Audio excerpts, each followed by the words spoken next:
শুধু গাছ লাগালেই হয় না, একটু চতুর্দিকে এইভাবে দিতে হয়।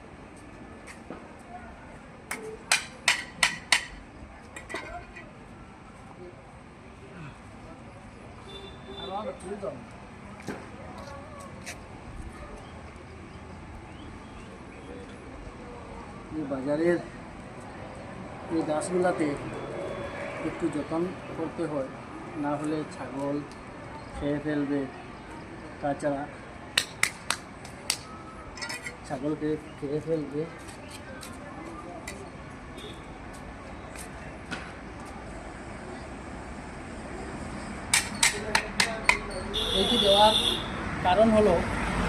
এইটি দেওয়ার বিশেষ কারণ হলো যদি ছাগলগল খেয়ে ফেলে, তাছাড়া এখানে মানুষ পাড়া দিয়ে নষ্ট করে ফেলবে। এই জন্য আমি বাজারের এই উত্তম দেবনাথ মহাশয়ের ঘরের সামনে কিছু গাছ আমি লাগিয়েছি।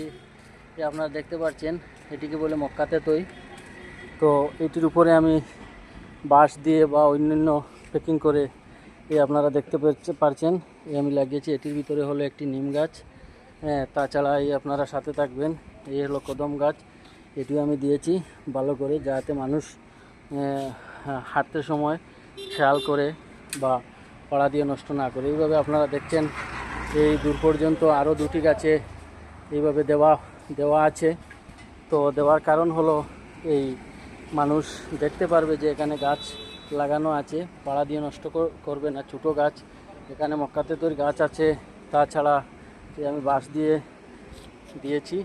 এইভাবে আমি অনেক গাছ এখানে আমি লাগিয়েছি এই বাজারঘাট বাজারে উত্তম দেবনাথ মহাশয়ের বিল্ডিংয়ের সামনে, আমার কম্পিউটার ইনস্টিটিউটের সামনে।